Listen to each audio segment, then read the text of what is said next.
souvent adolescente, à cause de la pression sociale, à cause du manque de reconnaissance, parce que dans tous les films que je regardais, on nous disait, tu vas devoir travailler 3, 4 fois, 5 fois, 6 fois, 7 fois plus fort que quelqu'un d'autre. Mhm.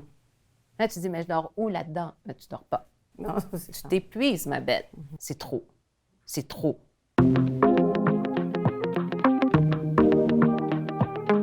La première alliance de tout humain débute par le cordon ombilical. Une fois qu'il est coupé, on est attaché à la réalité prescrite de l'humanité. Lorsque nous retirons ces chaînes pour poursuivre le chemin de notre propre destinée, c'est à partir de ce moment que commence la danse avec son cavalier qui s'appelle le succès. Bienvenue à S'enchaîne Unchained. Je suis vraiment contente cette semaine d'avoir cette invitée avec nous, une combattante, une femme qu'on ne connaît pas mais qu'on reconnaît.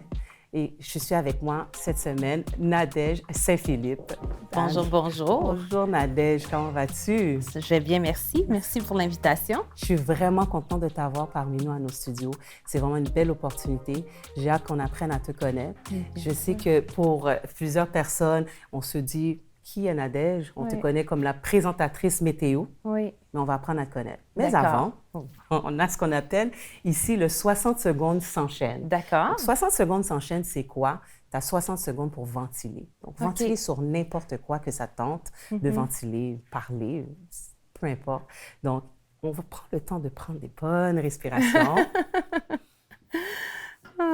3, 2, 1, c'est à toi. À moi la parole. Alors, les sujets qui me font réagir de ce temps-ci, parce qu'on est quand même dans un contexte de pandémie, c'est sûr que d'être à la télé, puis être sur les médias sociaux, plusieurs personnes qui vivent de la détresse ont la facilité de juste nous partager ce qui les déplaît.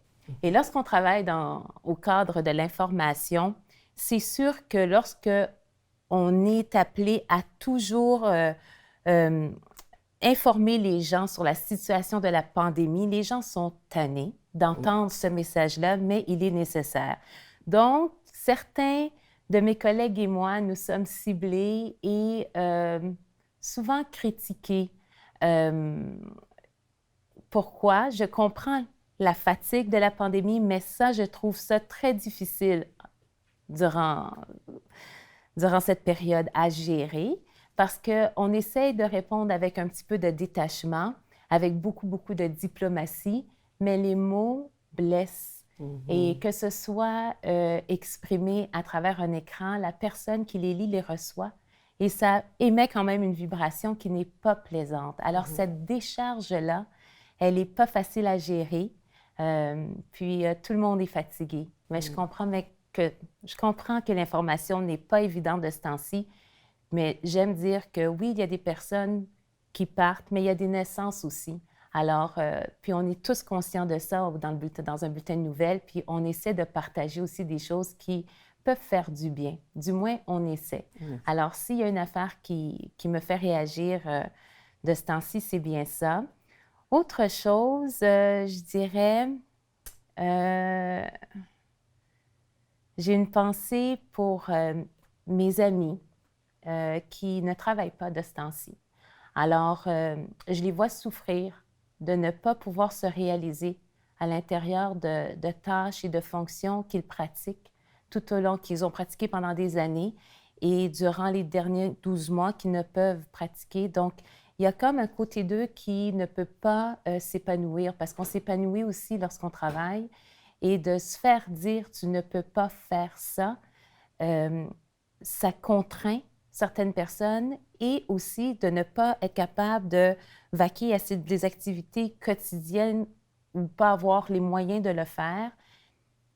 Ça cause une certaine détresse et je crois que depuis le mois de janvier, on prend le pouls de cette détresse-là, de cette détresse que les gens vivent à l'intérieur des quatre murs et ça me fait de la peine. Ça me fait de la peine de voir, de constater qu'un des effets de la pandémie va aussi loin que certaines personnes aussi. On a vu encore la semaine passée une jeune femme, je ne la connaissais pas. J'avais l'habitude de la croiser quand j'étais adolescente, mais je la connaissais juste de visage, qui s'est enlevé la vie. Et elle a un garçon, un beau grand garçon que je connais pas non plus, mais de voir ça, puis je dis, pourquoi? Pourquoi une solution permanente à un problème qui, on va voir la fin, mais la fin, c'est peut-être pas demain, mais peut-être c'est dans 6 mois. Alors, d'essayer de tenir bon, ça, c'est des affaires qui me font comme réagir. Wow! Effectivement, je te comprends et je te suis sur toute la ligne. Il est vrai que cette pandémie a causé beaucoup de détresse à plusieurs personnes et on pourrait en parler encore longtemps et très longtemps de ce sujet qui touche plusieurs personnes et c'est vrai qu'on devrait être conscientisé. Je comprends ta ventilation qui était nécessaire. Oui, vraiment nécessaire. Oui, ça fait du bien. Hein, vous, ça fait du bien. Parler. Hein? Non, on va quand même. Là, maintenant, on a ventilé. On va apprendre à connaître qui est Nadège Saint-Philippe. Pour moi, Nadège Saint-Philippe, je connais Nadège Saint-Philippe, la femme qui a fait de l'exercice à la télé. Mais il y en a beaucoup qui disent, peut-être qu'ils ne connaissent même pas ton nom, mais c'est là, Madame Météo, Miss Météo. Oui. Donc, on va apprendre à connaître. Oui. On a toujours ce timer, nous autres, ici, à S'enchaîne. Oui. Donc, on a 15 minutes. On va essayer de rentrer en Nadège parce qu'en soi, tu es une personne qui a beaucoup de cordes à ton arc. Oui. Donc, on va essayer de passer à travers le tout. On va prendre le temps de savoir, pour commencer, est-ce que tu es une personne d'été ou d'hiver? Ah, quelle bonne question. Étant présentatrice météo, moi, je suis une fille de toute saison. OK. Parce que j'ai vraiment appris à les apprécier chacune d'entre elles. Et qu'est-ce qu'on oublie souvent, c'est que chaque saison a 3 phases. Okay. Donc, des fois, comme là, le printemps aujourd'hui, la nature est encore morte, mais elle va se réveiller à la 3e étape du printemps, où là, on va voir toute cette couleur qui va nous émerveiller. Mais d'ici là, alors, c'est de dire qu'on n'aime pas une saison, je trouve que c'est trop catégorique. Mais moi, j'aime toutes les saisons. Il y a quelque chose que j'aime en chaque saison. Ah, mais c'est intéressant. Je ne savais pas que chaque saison avait 3 phases. 3 oui, phases. Oh, bien sûr. OK, c'est bien, c'est bien. Oui. Puis, en même temps, alors, tu aimes toutes les saisons. Tu ne vas pas me dire que tu aimes tous les styles musicaux. Quel est ton style musical que tu écoutes dans ta voiture? Dans ma voiture? Mais dans ma voiture, à cause de mon métier, j'écoute souvent les nouvelles. C'est plate comme ça, hein? C'est comme ça, mais oui. un instant, je voyage à travers les chaînes quand même, OK. mais je vous dirais que j'ai mes moments musicaux. Dans la voiture, je peux écouter, la radio, souvent en français à cause du travail. Après ça, je vais aller pour un petit beat plus commercial. Quand je suis à la maison, c'est tellement particulier. J'aime me préparer en écoutant de la musique française, mais que ce soit souvent de la France ou bien de l'Afrique. Et ça passe par pleine gamme d'artistes. Je passe de Monsieur Gibbs à... je vais écouter du Rita Ora. Ça, c'est plus anglophone. Je vais aller me promener avec... ça ne me vient pas en tête, là, parce que j'ai... du Dua Lipa. Ou bien je vais aller écouter, je ne sais pas moi, du Charles Aznavour. Tiens, je l'ai dit. Tu l'as dit. J'écoute de tout. Charles Aznavour. J'aurais pas pensé, surtout avec l'enchaînement que tu me donnais, je ne m'attendais pas à Charles Aznavour. Oui, on écoute de tout. On écoute de tout. Donc, en réalité, la musique, c'est quelque chose qui fait quand même partie de ta vie assez primordial. Primordial. Oui, même avant la parole. Oui, la musique, oui. C'est important, c'est important. Dis-moi, là, maintenant, on a écouté la musique à la maison, on a écouté la radio, les nouvelles dans son véhicule. Le soir, à la maison, tu vas manger quoi? Un sac de chips ou du chocolat? Les deux. Les deux? Ah, pourquoi pas? Oui. Donc, pourquoi pas? Salé, sucré, un mélange des deux. Salé, sucré, les deux, il n'y a aucun problème. Puisque on a parlé brièvement d'entraînement, je ne crois pas à la privation. Donc, quand j'ai envie de quelque chose, je le mange tout simplement. Mais une affaire, par exemple, j'ai appris à doser. À doser? Oui, je me sers, puis une fois que la portion est terminée, elle est terminée. C'est aussi simple que ça. C'est la clé du succès, alors? Je pense. De l'entraînement. Apprendre à doser. Oui, apprendre à doser. Oui. Moi, je suis plus du genre à me retenir, mais bon, on va passer, on est là pour toi et pas pour moi. OK. Dis-moi, est-ce que aujourd'hui, tu peux dire, moi, Nadège, je suis à la place que je voulais être quand j'étais plus jeune? 150 % et plus. Ah oui? Oui. Tu as toujours voulu être à la télé ou annoncer la météo? Bien, c'est ça qui est particulier, c'est parce que j'ai jamais adhéré à ça. OK. C'est ça qui est particulier, c'est le cadeau de la vie, le cadeau qu'on m'a offert. Moi, j'ai démarré mon entreprise en 2006 qui s'orientait autour de la mise en forme. Alors, offrir ce service-là dans des écoles et des entreprises. Et je me suis dit, oui, je peux bouger, oui, je peux en parler. J'avais même une chronique et là, je voulais l'écrire. Alors, j'ai contacté un magazine de TVA Publications et j'ai demandé de faire un test de 4 semaines qui a duré 52 semaines. OK. Alors, moi, j'étais dans mon aire de l'émission populaire Sex and the City et je voyais Carrie qui écrivait, qui faisait scène, qui recevait son chèque. J'ai dit, moi, je vais faire ça de chez moi, pif, pouf, paf. C'est ça qui est arrivé, je l'ai fait. Et quand le magazine a cessé, j'ai reçu un appel de la secrétaire du vice-président de l'information de TVA Nouvelle qui m'a dit ceci. Bien, elle m'a demandé de venir le rencontrer, puis la rencontre a duré 20 minutes. OK. Puis il m'a dit ceci. On m'a parlé de toi, on m'a dit ça et ça. J'ai ça à t'offrir.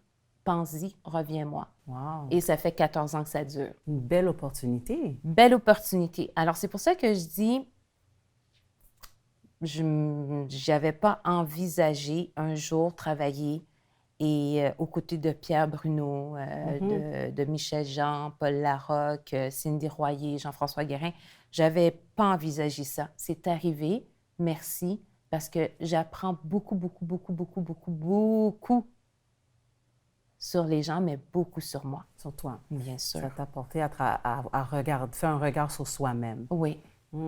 Mais est-ce qu'il y a, comme cette opportunité-là, est-ce qu'une fois que tu as accepté, tu as pris cette opportunité-là, 14 ans plus tard, est-ce que il a fallu que tu prennes un cours en météorologie ou on t'a formé sur le terrain?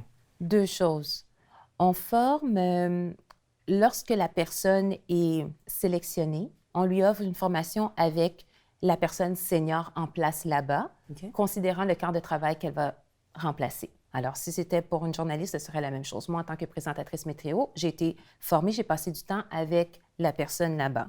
Mais ce temps-là, on est conscient que ce n'est pas suffisant. Alors, la première affaire, parce que je suis une personne qui, quand même, durant mon parcours universitaire, la lecture m'a nourri énormément. Alors, je savais que pour moi-même, il était primordial que je marche à la bibliothèque puis que j'aille chercher un livre sur la météorologie et que j'ai installé à côté de moi et je me suis mise à lire sur les courants jets, les systèmes dépressionnaires et les nuages. D'accord, partout. Voilà. Alors, on a jumelé les deux. On t'a fait un jumelage. Oui. C'est beau, c'est bien, oui, c'est bien. Pour nourrir un petit peu l'information et mes connaissances. Parce que je pense que lorsqu'on se présente pour aller livrer de l'information à la télé, même si ça dure 30 secondes, même si c'est 1 minute 30, mieux vaut que tu aies le nécessaire en toi pour en parler pendant 5 minutes. Voilà, je comprends. Parce que tu ne sais pas, hein, sais pas. Quelle question qu'on va te poser. Oui. Alors, tu es mieux de répondre. Tu es mieux de répondre, voilà. Alors, dans la tête, là, ça va vite. Organise tes idées, puis... Et voilà. C'est bien, c'est beau. J'aurais pas pensé, hein, tu vois. Je te vois à la télé, la météo, il fait beau, il fait -5, -22. Aussi simple que ça. Le parcours, on le connaît pas. On le connaît pas. On le connaît pas. Mais dis-moi, est-ce que tu crois, aujourd'hui, faisant la météo, tu avais fait la fitness aussi à la télé. Comment a été la transition entre ça? Est-ce que tu as continué les deux? Tu as fait une continuité ou tu as arrêté un pour te concentrer à l'autre? Comment as-tu fait la transition des deux? La seule fois que j'ai dû arrêter le fitness, c'est à cause du cancer. Oui. Parce que je suis une survivante du cancer. Donc, aujourd'hui, j'ai fait un jumelage.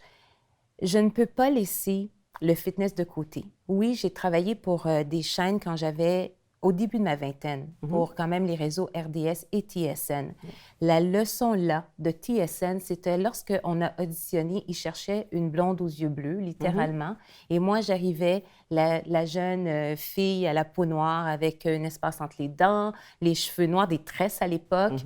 Et puis, c'était une question de synergie entre moi et l'animateur et les autres instructeurs ou bien invités. Et ça fonctionnait. Donc, ils se sont dit, nous, on aimerait que ce soit Nadège. Alors, l'expérience sur le terrain, d'être à la télévision puis de présenter des exercices de mise en forme en Barbade, en Floride, on s'est voyagé, elle était extraordinaire. Maintenant, dans ce cheminement-là, j'ai eu la chance d'avoir une chronique dans une émission qui s'appelle Noir de Monde à l'époque et les producteurs qui maintenant produisent l'émission Révolution, qui a beaucoup de succès. Ils m'ont appelé une fois, c'était mon anniversaire, le jour de mon anniversaire, ils m'ont dit « Nadège, on a 30 minutes d'antenne, on te les offre. Elle dit « Tu peux animer ton émission de mise en forme. » J'ai dit « Un instant, qu'est-ce qui se passe? » Qu'est-ce qui se passe? Alors, 30 minutes d'antenne, une émission de mise en forme, Nadège en 32 temps, à l'intérieur de laquelle j'avais des chroniques en créole. Oui. Qui imagine ça? Non, non, pas dans notre télé ici. La nord Oui. montréalaise, là, Non, qui... voilà. Non, j'avais jamais imaginé quelque chose comme ça. Alors ça, encore, ça nourrit mon parcours professionnel. Et j'ai dû arrêter lorsque j'étais très malade. Alors aujourd'hui, au moment où on se parle, avec l'ère virtuelle, j'ai créé cette entité qui s'appelle Fit Weather Girl. Oui. Fit pour fitness, weather Oui. pour météo, Météo. parce que peu importe où je vais, on me reconnaît pour la Miss météo d'abord et Météo. avant tout. Ouais. Et girl, c'est mon côté très, très, très girly parce que oui, je peux porter un tracksuit avec des talons hauts et je porte des robes avec une casquette and I have no problem with that. So, c'est vraiment moi. Alors, je voulais créer cette entité et gérer cette entité parce que j'ai énormément de respect pour l'entreprise pour laquelle je travaille. Donc, je ne vais pas entacher sa marque. Oui. Chaque entreprise a une marque de commerce et il faut la respecter. Peut-être que des fois, on n'est pas d'accord avec leur orientation, mais quand on y travaille, on est employé, on respecte la marque. Wow. Alors, moi, j'ai la mienne, qui est Fit Weather Girl, et je la gère comme je veux sur les réseaux sociaux. Et quand je suis à la météo, je suis une employée et je présente la météo. Je ne suis pas là pour revendiquer quoi que ce soit. Je comprends. Si on me demande mon avis, par exemple, ça va me faire plaisir de la donner. On va peut-être se revoir un autre 15 minutes pour ça. Ça va me faire plaisir. Mais, mais je pense qu'on me la donne, on me la demande pas parce qu'il y a un lien d'amitié qui s'est établi. Il y a une sensibilité qui est ressentie et il y a une fragilité aussi qui est présente. Et ils se disent, on va l'aménager. Parce qu'on a une grande idée de ce qu'elle pense. Parce qu'elle ne se cache pas pour nous le dire à nous, entre les quatre murs. OK, je comprends. Puis elle a le respect de ne pas lui crier ailleurs, contrairement à la raison pour laquelle qui me fait ventiler. Oui. Et ça fait partie d'une maturité. Voilà. Puis d'un sentiment d'aller... On est des humains d'abord. On blesse pas les gens pour rien. On ne sait jamais ce que les gens vivent. Voilà, c'est vrai, effectivement. En parlant de grands chemins, je sais que ça ne doit pas être facile pour toi, justement, comme tu dis, pour cette entreprise pour laquelle tu travailles, de rentrer à chaque jour, comme tu dis, de respecter leur code éthique, de te respecter toi-même, de ce que tu vis. On est, comme tu dis, des humains, on vit des émotions. Mais tout à l'heure, tu as dit quelque chose. Je pense que pour toi, un des plus grands obstacles dans ton cheminement professionnel, ça a été le cancer. Et tu es une survivante, tu es une combattante, et tu es là, voilà, tu es là. Et on n'aurait peut-être pas pensé que tu aurais été là. Donc, parle-moi de ce combat que tu as eu à faire entre le travail et ta santé. Une grande leçon de vie. Je me cache pas, je l'avoue à tous, j'étais, comme on dit, workaholic. Donc, je dormais en moyenne 4 heures par nuit entre 20 ans et 30 ans. Je suis une personne qui travaillait énormément pour qu'on se sorte d'une situation qui nous était imposée un petit peu par la société de par la couleur de notre peau. Quand on est enfant, nos parents sont nos modèles. Et à l'intérieur des murs, il y a toujours quelque chose à manger sur la table. On ne sait pas s'il reste de l'argent dans leur portefeuille, mais on trouve toujours de la nourriture, il y a toujours de la musique, il y a toujours quelqu'un de la famille qui passe et on va à l'école. Alors, on ne savait pas ce qu'ils subissaient, eux, à l'intérieur des entreprises, avec tout ce qui existe et est encore présent aujourd'hui. Nos parents nous protègent de tout ça. Et quand on grandit pour comprendre ça, on les aime encore plus. Et moi, mon mandat, c'était de les aider à alléger ce fardeau en m'occupant de moi-même. Je comprends. Je vais m'occuper de moi, là, je vais faire ce que j'ai à faire. Mais ça m'a amené à un arrêt total. Alors, je pouvais aller nulle part. J'avais besoin d'un fauteuil roulant pour me déplacer et je devais revoir ma façon de faire. Parce que si je pensais que je pouvais alléger les maux de tous, on m'a dit, c'est pas comme ça que ça marche. Règle-toi des tiens et quand tu vas bien, les autres autour de toi vont mieux. Alors, fais attention à toi. Un cancer colorectal stade 3, c'est difficile, surtout pour une femme. On entend souvent parler de ce cancer-là pour les hommes, mais une femme qui a ce cancer, c'est synonyme souvent de ne pas avoir la possibilité d'avoir un enfant. Et moi, je pense que s'il y a une affaire que j'aurais souhaitée, c'est de partager tout ce dont j'ai appris, tout ce que j'ai appris dans ces livres, dans la vie, à un être à devenir. J'aurais voulu lui parler à chaque matin, puis lui dire, puis l'outiller, comme moi, on m'a outillé. Mais de ne pas avoir cette chance-là, ça me peine énormément, mais je dois continuer. Je dois continuer et partager à qui veut entendre les histoires que j'ai à partager. Donc, une affaire qui m'a beaucoup, beaucoup aidée, c'est que très jeune, comme plusieurs enfants haïtiens, ma grand-mère m'a donné une Bible. Et tu sais, tu la regardes comme ça quand tu es enfant. Mais plus tard, c'est mon père, moi, qui m'a appris à prier. Puis il dit, tu t'inclus dans les prières Nadège dorénavant. Et à chaque fois que j'allais faire ma radiothérapie à 3h30 du lundi au vendredi, et j'entendais cette machine, c'est comme si les mots, là, de tous ces psaumes, je leur disais d'aller dans mes cellules. J'ai dit, je les répétais, je les répétais, je les répétais, je les répétais. Parce que dans le cancer, il y a une mort, on veut détruire le mauvais, mais en même temps, tu veux être suffisamment fort pour rebâtir quelque chose de bon. Les deux se passent dans ton corps, simultanément. Alors, je me suis enveloppée de ça pour me relever parce que je voulais vivre. Tu voulais vivre. C'est la clé, c'est la clé. Je voulais vivre. Je ne voulais pas partir. Contrairement à souvent adolescente, à cause de la pression sociale, à cause du manque de reconnaissance, parce que dans tous les films que je regardais, on nous disait « Tu vas devoir travailler 3, 4 fois, 5 fois, 6 fois, 7 fois plus fort que quelqu'un d'autre. » Là, tu dis « Mais je dors où là-dedans? » Mais tu ne dors pas. Non, tu t'épuises, ma bête. Là, tu n'as pas. Des fois, c'est trop. C'est trop. Oui, je comprends. C'est trop. Mais tu as survécu, tu as combattu, tu es une gagnante, tu es là avec moi. Toi aussi, d'ailleurs. Voilà, j'allais te le dire, j'ai passé par la radiothérapie. Effectivement, pas un stade 3, mais c'est une épreuve qui est très difficile à passer. Et je te comprends et je te lève mon chapeau vraiment. D'avoir été capable d'être aussi souriante, d'avoir été capable de combiner travail, maladie, ta propre entreprise. On n'a pas eu le temps de parler, mais il y a quelque chose de cravate pour un collier, hommage à la vie, l'amour et un moment heureux pour toi. C'est ta compagnie Bijoux Alexandre. Donc, c'est une compagnie, on va terminer là-dessus. Notre 15 minutes est finie, mais je trouve que c'est important de le souligner, quand même, de te reconnaître de ça, parce que c'est pas juste la reconnaissance de ton combat, de la météo, de Fit Weather Girl, mais Bijoux Alexandre, c'est quelque chose que tu as fait, qui est partie et j'aime vraiment le slogan. Merci. Donc, c'est tes bijoux à toi, c'est toi qui les fais. C'est 2 cravates, un collier.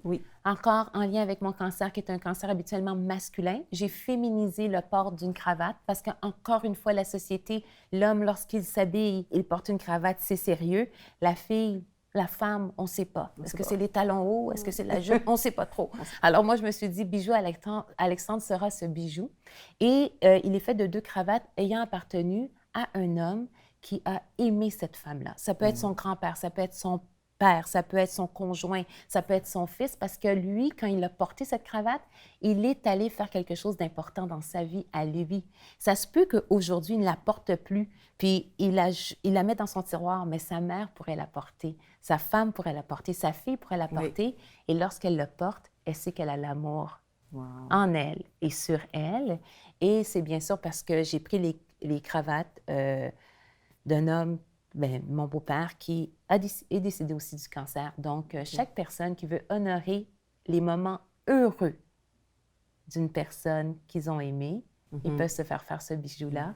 Et je redonne, oui. Sur mesure. Sur mesure, Bravo, très personnalisé. C'est bien. J'aime ton côté vraiment d'une femme qui fonce. C'est pour ça que je voulais te reconnaître. C'est pour ça qu'avec l'équipe ici, on a voulu reconnaître, parce qu'on trouve toujours que 28 jours par année pour reconnaître l'excellence noire, reconnaître le Black History Month. On trouve que c'est trop court, 28 jours. Il y a trop de personnalités, trop de talents, trop d'entreprises qui méritent d'être reconnues. Je pense que Nadège, toi, tu méritais d'être reconnue pour plusieurs choses, pour ton combat, pour tout ce que tu as fait, les épreuves. On pourrait en parler de ce qui se passe et chaque jour que tu te lèves le matin pour aller travailler.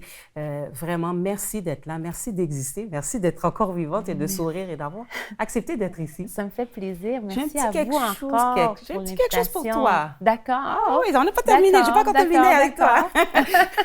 J'ai un petit quelque chose pour toi, mais avant de te le remettre, moi, je dis la reconnaissance au suivant. Donc, j'aimerais savoir, toi, qui dans la reconnaissance t'aimerais reconnaître dans la reconnaissance Black, on va dire comme ça. Si tu as une personne, une entreprise. Je suis une personne de feeling, énormément. Et je vais vous dire que je veux vous reconnaître, vous. Oh, wow, merci. Vous wow. Et vos partenaires. Oh, honnêtement, oui, merci. Bravo. Oh, merci. De l'accueil. Vous êtes préparés, vous me parlez, puis vous êtes préparés. Et je l'apprécie. Ça, c'est une belle reconnaissance. Merci, c'est la meilleure que j'ai entendue. Pour votre invité. Vraiment. Merci. Vraiment. Merci, Nadège. Volez haut. Volez haut. Je vous souhaite un grand succès. Merci. C'est gentil. Je vais te remettre ton petit présent. OK. En fait.